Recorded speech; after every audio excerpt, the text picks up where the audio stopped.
everyone, welcome back to my channel. In today's video, I'm bringing you a drugstore foundation that is a pretty close dupe to the new Charlotte Tilbury Airbrush Flawless Foundation.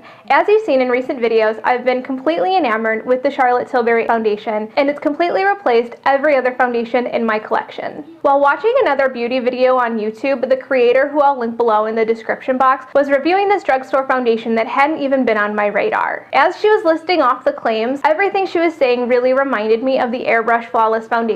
It was lightweight, long-lasting, full coverage, matte finish. Everything seemed really similar. Even as she was applying it and the comments she was making, everything reminded me of the Airbrush Flawless Foundation. I immediately pulled up the website for the foundation to compare the ingredients between this and the Charlotte Tilbury Airbrush Flawless Foundation. 12 of the overall ingredients match, especially the ones at the top of the list. The similarities don't stop at the ingredients list. Between the packaging, the application, and the wear down, these two foundations are eerily similar to each other. The drugstore foundation that I'm referring to is the Kokie Full Cover Foundation. It's a relatively new release, and I think it's only available on the website for the time being. It's $13 and has 1.01 ounces of product.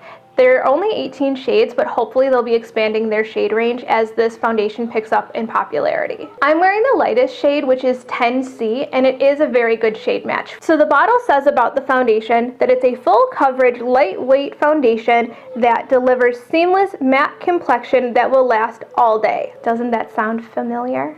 Alternatively, the Airbrush Flawless Foundation is $44 and has 1.01 ounces of product and comes in 44 shades. I wear the shade Too Cool, which is also a very good shade match for me. The claims that the Airbrush Flawless Foundation make are, it's a full coverage foundation with a flawless, matte, long-lasting finish. Both foundations have similar claims of being a lightweight, long-lasting, full coverage matte foundation suitable for all skin types. The Airbrush Flawless Foundation, though, has some additional claims of being sweat-proof, waterproof, humidity-proof, and transfer-proof. It also says that it's a skincare hybrid foundation. If you're new to my channel, my skin type is normal leaning dry, and my skin concerns are redness, dark circles, texture, and large pores, and fine lines. During my initial wear test, I pitted both foundations against each other in similar fashion to my This or That series. On one half of my face was the Airbrush Flawless, and on the other side was the Kokie Full Cover. Both were applied using the same technique and brush, which was cleaned between applications. As always, limited additional products were used. In this case, I applied a bit of blush to offset the lighting and give some definition to my face. No primer, powder, or setting sprays were used to try and increase longevity or wear. The wear test ended up going over 10 hours and ended with very similar wear down along the jawline, chin, and nose. While there are many similarities between the two foundations, there are some differences as well. From the get-go, the first difference you'll notice is in the packaging. When you buy the Kokie Full Cover, it comes only in the bottle, whereas when you buy the Charlotte Tilbury Airbrush Flawless Foundation, you get both the box and the bottle. The Kokie Full Cover is also smaller and round versus the taller and oval-shaped Charlotte Tilbury Airbrush Flawless Foundation. Second, you'll notice a difference between the consistency of the two foundation formulas. The Airbrush Flawless Foundation is quite a bit thinner and does run a bit. The Kokie Foundation is quite a bit thicker and has no movement at all. On the palette is one pump of each foundation. Thirdly, the amount of foundation that you need to use between the two foundations couldn't be more different. During the wear test, when I was using the Airbrush Flawless Foundation, I only needed a couple of dots to cover half of my face, and even then I had some product left over.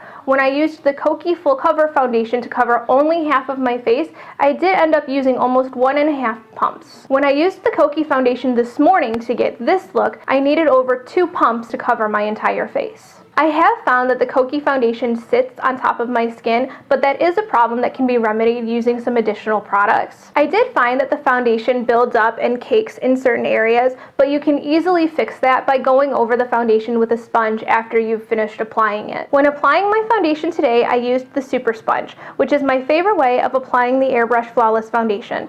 They apply very similarly in that neither provide an opaque full coverage first layer and need to be built up in certain areas. The difference I found here is that when I smoothed over the foundation using the Super Sponge, it pulled up quite a bit of foundation where the Beauty Blender during the first wear test did not. I never lost coverage with the Airbrush Flawless Foundation when using either sponge. The Kokie Full Cover is heavily scented. It's a sweet, fruity scent, and it's not something that's very long lasting, but it's definitely there when you remove the cap of the foundation. And I didn't notice it when I was applying it. I didn't notice it when I had pumped it out on the palette, but when I removed the cap, wow. If you're sensitive to scents, that's definitely something that you should be aware of if you're interested in picking up this foundation. The Charlotte Tilbury foundation also has a scent, but it's a more muted floral scent. For me, I had to go looking for that scent to even notice that it was there. The packaging for these foundations are quite similar in that they both come with frosted glass bottles and rose gold detailing, and they also both come with pumps. I don't find either of these foundations to be particularly hydrating, though only one of them actually claims to be a hydrating foundation. To get the best wear from either of these foundations, you'll definitely need to start with a hydrated base. Both of these foundations are transfer resistant and don't need to be set with any kind of powder to be able to blend products on top of them. Both claim to be lightweight foundations, which I do find to be true. They're relatively long wearing, but both do experience breakdown within 10 hours. During the first wear test, when I had the Charlotte Tilbury on one side of my face and the Kokie full cover on the other, I asked Alex which side he liked better or which side looked like it was the more expensive side. He did pick the Charlotte Tilbury side,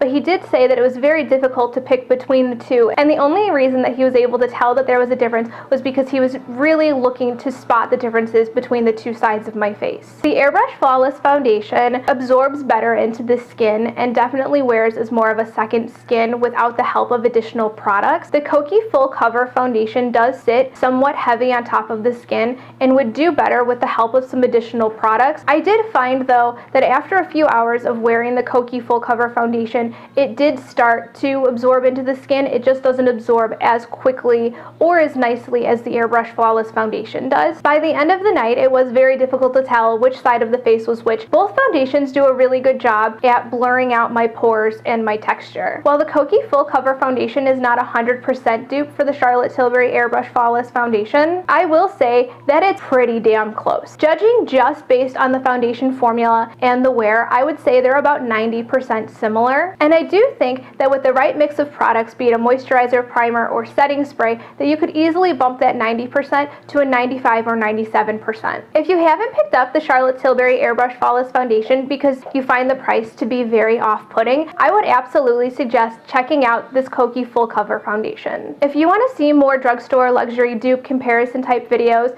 definitely let me know down below in the comments. What luxury products are you looking for a dupe for, or what drugstore products do you have that you're looking to upgrade? In case you missed it, hi, my name is Katie, and you can catch me most often on Instagram. Don't miss an upload. Subscribe and ring the bell so you'll be notified on Sundays and Wednesdays when I upload. Thank you for being here, and I'll catch you on Sunday with an in-depth review of the new Milk Makeup Flex Foundation Stick.